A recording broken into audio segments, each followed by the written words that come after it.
हमारे साथ बातचीत करने के लिए सपा नेता पूजा सत्यार्थी हैं। पूजा जी, आज महिला सम्मान दिवस को लेकर आज समाजवादी पार्टी की तरफ से कार्यक्रम रखा गया था, क्या कुछ कहेंगे इसको लेकर? देखिए, हमेशा समाजवादी पार्टी ने महिलाओं को सम्मान दिया और जिस तरह से लगातार उत्तर प्रदेश के अंदर अपराध चरम पर है, महिलाओं के साथ लगातार घटनाएं हो रही हैं, तो उसी क्रम में आज राष्ट्रीय अध्यक्ष जी ने विभिन्न क्षेत्रों की महिलाओं को साहस दिया, हौसला दिया। आने वाले समय में 2027 में इस तरह के अपराधों पे कैसे रोकथाम होगी, कैसे महिलाओं को हम सशक्त करेंगे, कैसे हम स्त्री समृद्धि योजना लागू करेंगे, उस पर बात की गई। ब्रिजेश पाठक का आज एक बयान आया जिसमें उन्होंने कहा कि समाजवादी पार्टी की जब सरकार हुआ करती थी तो महिलाएं असुरक्षित महसूस करती थी, हर जगह पर गुंडा माफिया जो होते थे वो खुलेआम घूमते थे और तमाम सारी जो समस्याएं होती थी वो समाजवादी पार्टी की सरकार में होती। क्या कहेंगे? देखिए, समाजवादी पार्टी ने हमेशा महिलाओं को आगे बढ़ाया है, इसमें तो कोई कहने की बात नहीं है।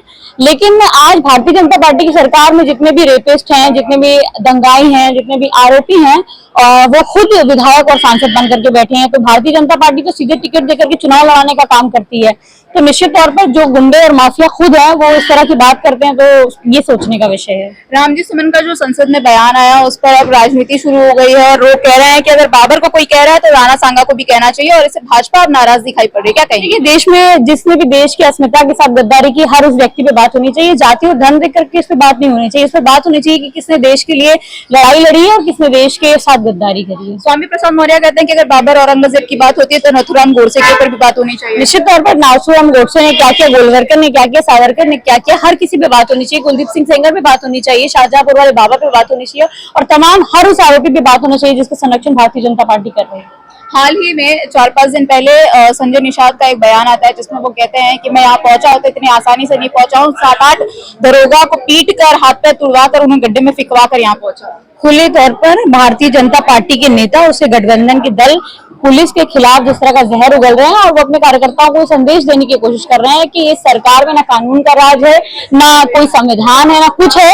ये जो कुछ भी चल रहा है योगी जी के प्रशासन है, उनकी गुंडाई से सब चल रहा है। उनके जो दल है जिस तरह की भाषा बोल रहे हैं, तो मंत्री भी बोल रहा है कि संविधान पे भरोसा मत करो, पुलिस पे भरोसा मत करो, तो हम बाकियों से क्या उम्मीद कर सकते हैं? एक आखिरी सवाल लूंगी आपसे, लगातार 27 का चुनाव नजदीक है, तैयारियां आप लोगों की भी शुरू हैं और भारतीय जनता पार्टी की भी शुरू है। उत्तर प्रदेश के मुख्यमंत्री योगी आदित्यनाथ की तरफ से बयान आ रहा है कि 24 का चुनाव हमने जिस तरह जीत लिया, 10 सीटों पर उपचुनाव हमने जिस तरीके से जीत लिया, तो 27 में भी इस बार भी जीत हमारी ही होगी। ये तो बेशर्मी और साफ साफ झूठ है।